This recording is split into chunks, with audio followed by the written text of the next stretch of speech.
2025 లేదా 26లో డిగ్రీ లేదా బీటెక్ చదివారా? సాఫ్ట్వేర్ జాబ్ కోసం ఎదురు చూస్తున్నారా? అయితే కోడ్ జ్ఞాన్ 100 డేస్ కోర్సులో చేరండి, జాబ్ సాధించండి. నమస్కారం అలగారి రవీంద్రనాథ్ గారు. నమస్తే అండి శ్రీ గారు. ముద్రగడ పద్మనాభం గారు మరణించిన తర్వాత తన కూతురు చివరి చూపు చూద్దామని వస్తే కన్న తల్లే ఒప్పుకోలేదు. ఎందుకు అడ్డుకున్నారు అండ్ కుటుంబంలో ఏం జరిగింది? ఇది రాజకీయాలా లేదంటే కుటుంబ కలహాలా? 2024 మే 13న ఆంధ్రప్రదేశ్ రాష్ట్ర ఎన్నికలు జరిగాయి.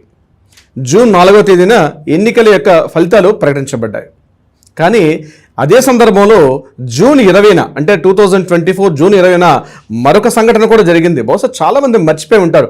అది కూడా ముద్రగడ పద్మనాభం గారు సంబంధించిన ఒక చారిత్రాత్మక సంఘటన. కాపు ఉద్యమ నేతగా బీసీలని అంటే కాపుల్ని బీసీలో చేర్చాలని 7 సార్లు ఆమరణ నిరాదీక్ష చేసినటువంటి కాపు నాయకుడిగా చెప్పబడినటువంటి ముద్రగడ పద్మనాభం గారు తన పేరును ముద్రగడ పద్మనాభ రెడ్డిగా మార్చుకోవడం జరిగింది. గెజిట్లో, ఆంధ్రప్రదేశ్ గెజిట్లో తన పేరుని ముద్రగడ పద్మనాభరెడ్డిగా మార్చుకున్నారు. అదే దాన్ని బట్టి అర్థమవుతోంది రాజకీయాలు ఆ కుటుంబం మీద ఎంత తీవ్ర ప్రభావితాన్ని చూపించుంటాయని. పిఠాపురంలో పవన్ కళ్యాణ్ గారు గెలిస్తే తన పేరును మార్చుకుంటారని బహిరంగంగా ప్రకటన చేశారు. ఆ ప్రకటనని తన కూతురైనటువంటి క్రాంతి గారు కూడా బహిరంగంగానే ఖండించారు కూడా. పిఠాపురం అదేవిధంగా పత్తిపాడు నియోజకవర్గాలు వాళ్ళకి ఆయుపట్టుగా ఉన్నటువంటి కాన్స్టిట్యున్సీ. ఓ సందర్భంలో పిఠాపురంలో కూడా కాన్స్టిట్యున్సీలో కంటెస్ట్ చేశారు ముద్రగడ పద్మనాభం గారు. అయితే పిఠాపురంలో కానీ ఒకవేళ పవన్ కళ్యాణ్ గారు గెలిస్తే తన పేరు కాపు ఉద్యమ నాయకుడిగా ఉన్నటువంటి ముద్రగడ పద్మనాభం అన్నటువంటి పేరుని మార్చుకొని ముద్రగడ పద్మనాభరెడ్డిగా మార్చుకుంటానని బహిరంగంగా ప్రకటన చేశారు. జూన్ 4న ఫలితాలు వెలువడ్డాయి. అందులో పవన్ కళ్యాణ్ గారు పిఠాపురంలో ఎన్నిక కాబడ్డారు, అంటే విజేతగా నిలిచారు. ఇమ్మీడియట్గా తన పేరుని 20వ తారీఖు నాడు పద్మనాభ రెడ్డిగా మార్చుకున్నారు. ఇది ప్రతి ఒక్కరూ గమనించాలి. ఆయన పేరు ముద్రగడ పద్మనాభం కాదు, ముద్రగడ పద్మనాభ రెడ్డి. ఇది గెజిట్లో కూడా మార్చుకున్నారు. ఆంధ్రప్రదేశ్ గెజిట్లో కూడా అధికారికంగా ఏదో పబ్లిక్ మీట్ పెట్టి మాట్లాడుకోలేదు. గెజిట్లో కూడా తన పేరు మార్చుకున్నారు ముద్రగడ పద్మనాభరెడ్డి. 1977 నుంచి ఆయన రాజకీయ ప్రస్థానం మొదలైతే ప్రతిసారి కూడా అనేక సందర్భాల్లో వివాదాస్పదంగానే ఉండేవారు. వివాదాస్పదం ఎందుకన్నానంటే నీలం సంజీవ్ రెడ్డి గారి యొక్క ప్రేరేపితంతో 77లో 25 వయసులో ఆయన రాజకీయ అరంగేట్రం చేశారు. వారి తండ్రి గారు కూడా వీరరాఘవ గారు, ఆయన కూడా ప్రముఖంగా ఒక స్వతంత్రంగా అంటే జనతా పార్టీ తరఫున 67 ఎన్నికల్లో కూడా ఆయన పార్టిసిపేట్ చేశారు. రాజకీయ కుటుంబ నేపథ్యం కలిగినటువంటి కుటుంబం. తర్వాత ఆయన మరణాంతరం అంటే వాళ్ళ తండ్రి గారు మరణాంతరం తర్వాత కిర్లంపూడిలో జన్మించారు వీరు. దాని తర్వాత ఆయన వాళ్ళ తండ్రి గారు చనిపోయిన తర్వాత మళ్ళీ 77లో నీలం సంజీవ్ రెడ్డి గారు ఆహ్వానిస్తే 78లో జరిగిన ఎలక్షన్స్లో ఈయన కంటెస్ట్ చేయడం. 78 తర్వాత మళ్ళీ 83-80 సమయంలో మళ్ళీ ఎన్టీ రామారావు గారు తెలుగుదేశం పార్టీ స్థాపిస్తే ఆ పార్టీకి వెళ్ళారు. ఆ పార్టీలో రెవెన్యూ అండ్ ఎక్సైజ్ మంత్రిగా పనిచేస్తున్నారు. ఎక్సైజ్ మినిస్టర్గా పనిచేస్తున్న కాలంలోనే దానికి రాజీనామా చేసి రాజీవ్ గాంధీ గారిని మరలా పిలిచి అదే పత్తిపాడులో ఒక పెద్ద బహిరంగ సభ ఏర్పాటు చేసి కాంగ్రెస్ పార్టీలో చేరారు. అంటే జనతా పార్టీ నుంచి టీడీపీకి వచ్చారు. టీడీపీ నుంచి మళ్ళీ కాంగ్రెస్ పార్టీకి వెళ్ళారు. కాంగ్రెస్ పార్టీలో మరి చెన్నారెడ్డి గారి హయాంలో ఒకసారి ఫస్ట్ టైం ఎలక్షన్స్ గెలిచారు. రెండోసారి కంటెస్ట్ చేస్తే మళ్ళీ ఆ నియోజకవర్గంలో ఓడిపోతే మళ్ళీ ఎగిరి మళ్ళీ తెలుగుదేశం పార్టీ కూటమి గుటిగా చేరారు. మళ్ళీ అక్కడ 2-3 సార్లు ఆయన కంటెస్ట్ చేశారు. ఒకసారి స్వతంత్ర అభ్యర్థిగా కూడా కంటెస్ట్ చేశారు. 2014 వరకు ఆయన చేశారు. 2014 ఎన్నికల్లో ఆ కాన్స్టిట్యున్సీ దగ్గర నుంచి ఓడిపోయిన తర్వాత ఇంకా ఆయన రాజకీయంగా ఎటువంటి ఎలక్షన్స్లో కూడా కంటెస్ట్ చేయలేదు. వారికి 2 కుమారులు, ఒకటి పేరు గిరిబాబు, మరొక అమ్మాయి పేరు క్రాంతి. ఇక్కడే విషయం స్టార్ట్ అయింది.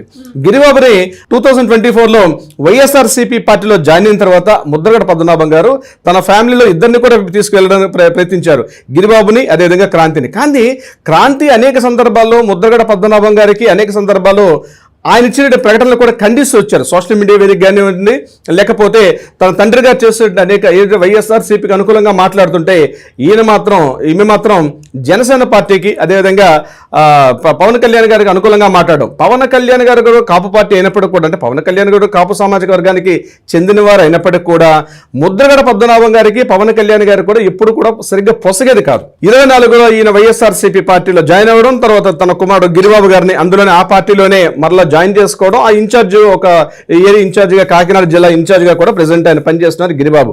అయితే ఈ కుటుంబం మొదటి నుంచి కూడా రాజకీయాలకి మిళితమైపోయి రాజకీయాలతో ముడిపడినటువంటి కుటుంబం. ఈవెన్ దో వీళ్ళ భార్య గారు కూడా అనేక సందర్భాల్లో తండ్రి తన హస్బెండ్కి సపోర్ట్ చేస్తూ కూడా రాజకీయంగా ఆవిడ కూడా అనేక సందర్భాల్లో మాట్లాడడం కూడా జరిగింది. ఎప్పుడైతే పవన్ కళ్యాణ్ గారికి సపోర్ట్గా క్రాంతి గారు వెళ్ళిపోయారో ఆ కుటుంబంలో వివాదాలు కాస్త పిచ్చు పెరిగిపోయాయి. ముఖ్యంగా ఈయన 2024-20 సమయంలో ఒకసారి హెల్త్ బాగాలేనప్పుడు ఇతన్ని కాకినాడ హాస్పిటల్ అడ్మిట్ చేశారు. ఆ విషయంలో క్రాంతి గారు వెళ్ళి తండ్రితో మాట్లాడని ప్రయత్నిస్తే కూడా ఈయనకి కనీసం అంటే ఐసీలో ఉండేటప్పుడు తండ్రిని చూడడానికి కూడా వాళ్ళ కుటుంబ సభ్యులు కానీ కార్యకర్తలు కానీ ఎవరు కూడా సుముఖం చేయలేదు. అయితే ఆయన యొక్క ఆరోగ్య సమస్యల మీద, ముద్రగడ పద్మనాభం గారి యొక్క ఆరోగ్య సమస్యల మీద అనేక రకాల అనుమానాలను వ్యక్తపరుస్తుంటారు క్రాంతి గారు. ముఖ్యంగా తన తండ్రికి క్యాన్సర్ ఉందని, అయినప్పటికీ కూడా వాటిని పక్కన పెడేసి కేవలం కిడ్నీ ట్రీట్మెంట్ జరుగుతుందని చెప్పి దాన్ని ఏం చేస్తున్నారో తెలియదు, నా తండ్రిని మాత్రం నాకు దూరం కాకుండా చేస్తున్నారు అని చెప్పి ఒక రకంగా ఆవిడ బహిరంగంగా ప్రకటన కూడా చేయడం జరిగింది అనేక సందర్భాల్లో. తర్వాత అక్కడి నుంచి మెరుగైన ట్రీట్మెంట్ కోసం హైదరాబాద్కు షిఫ్ట్ చేయమంటే ఆ ట్రీట్మెంట్ లేకుండా కాకినాడ, సామర్లకోట ఆ ప్రాంతాల్లో మాత్రమే ట్రీట్మెంట్ ఇవ్వడం కూడా ఈవిడ అనేక రకాల సందేహాలు కూడా వ్యక్తపరచడం జరిగింది. ఎందుకు ఇలా చేస్తున్నారు?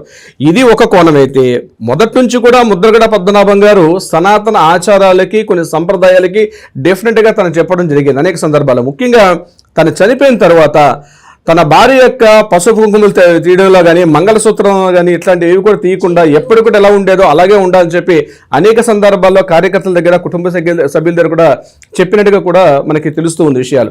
దాని తగ్గట్టుగానే బహుశా వారి కుటుంబ నెక్స్ట్ కార్యక్రమాలు ఎలా ఉంటారని వాళ్ళు తెలియపరచాలి. మరొక ఇంపార్టెంట్ పాయింట్ ఏంటంటే, చనిపోయిన తర్వాత కర్మకాండలు అంటే ఈ దహన సంస్కారాలు చేయకుండా తనని సమాధిగా చేసి ఇంటి ముందే మాత్రమే ఒక మామిడి చెట్టు ఉంటుంది, ఆ ఇంటి ముందు ఆ కిర్లంపూడిలో వాడి స్వగృహంలో అక్కడే సమాధి చేయమని చెప్పడం కూడా జరిగింది. అంటే ఈ అటాచ్మెంట్ ఫ్యామిలీ దగ్గరగా ఉంటారంటే ఫీలింగ్, అంటే ఆధునిక భావాలు ఉండేవి ఆయనలో కూడా. ఈ ఆచారాలు సంప్రదాయాలు కాకుండా కొంత ఆధునిక భావజాలంతో ఉండేవారు. ఏదేమైనప్పటికీ కూడా మనిషి చనిపోయారు, మన మధ్య మనిషి లేరు. అనేక సందర్భాల్లో మనుషులు బతికున్నప్పుడు భావజాలం కానీ లేకపోతే ఆలోచనలు కానీ కొంత ఒకే రకంగా ఉండాలని లేదు. అనేక ఫ్యామిలీస్లో మనం కూడా చూస్తుంటాం, ఒకే కుటుంబంలో ఉన్నవారు తండ్రి కొడుకులకి కూతుర్ల మధ్య కూడా విభేదాలు వస్తుంటాయి. తండ్రి వేరే పార్టీ ఉంటే కొడుకు వేరే పార్టీకి వెళ్ళడం ఇలాంటివి జరుగుతుండే. కానీ చనిపోయినప్పుడు మాత్రం కుటుంబం మొత్తం కూడా సమిష్టిగా ఉండడం అనేది అనేక సందర్భాల్లో మనం చూస్తాం. కానీ దాన్ని బ్రేక్ చేస్తూ ఈరోజు జరిగిన సంఘటన మాత్రం ఎవరు కూడా హర్షించారు. ఎందుకంటే రాజకీయాల్లో ఒకప్పుడు రాజశేఖర రెడ్డి గారు దివంగతులైనప్పుడు చంద్రబాబు నాయుడు గారికి రాజశేఖర రెడ్డి గారి మధ్య ఎంత విభేదాలు ఉండేవి. కానీ వారు చనిపోయిన తర్వాత ఒకరికొకరు మాట్లాడుకోవడం, అంటే ఆ కార్యక్రమాలకు అటెండ్ అవ్వడం ఇట్లాంటివి కూడా జరిగేది. కానీ ఈరోజు రాష్ట్రంలో జరుగుతున్నటువంటి, ముఖ్యంగా ఆంధ్రప్రదేశ్ రాష్ట్రం జరుగుతున్నటువంటి ఏవైతే ఈ కుల రాజకీయాల కంపు ఏదైతే ఉందో దీనికి ఫుల్ స్టాప్ పెట్టాల్సిన అవసరం అవుతుంది. ఇది కానీ పెరిగితే మొత్తం మన సమాజానికే ప్రమాదం. రాబోయే తరాలకి ఆ కులాల యొక్క మకిల్ని అంటగట్టి రాబోయే తరాలని మాత్రం మనం దూరం చేసుకోవద్దు. మన మధ్య ఐక్యత ఉండాలి. ఓకే, భావజాలాలు వేరు కావచ్చు, కానీ మనిషి చనిపోయిన తర్వాత అందరూ కలుస్తారు. ఎక్కడైనా కలవాల్సింది, చివరికి కలిసేదంటే అందరం కూడా వెళ్ళాల్సిన అదే ప్లేస్. ఒక మనిషి చనిపోయినప్పుడు పరామర్శించడానికి శత్రువుల మిత్రులు లేకుండా అందరూ కూడా కలిసి మాట్లాడుకుంటారు. అలాంటి సంస్కృతి మళ్ళా రావాలని కోరుకుందాం. శ్రీ గారు, thank you sir, thank you so much. Thank you so much అండి.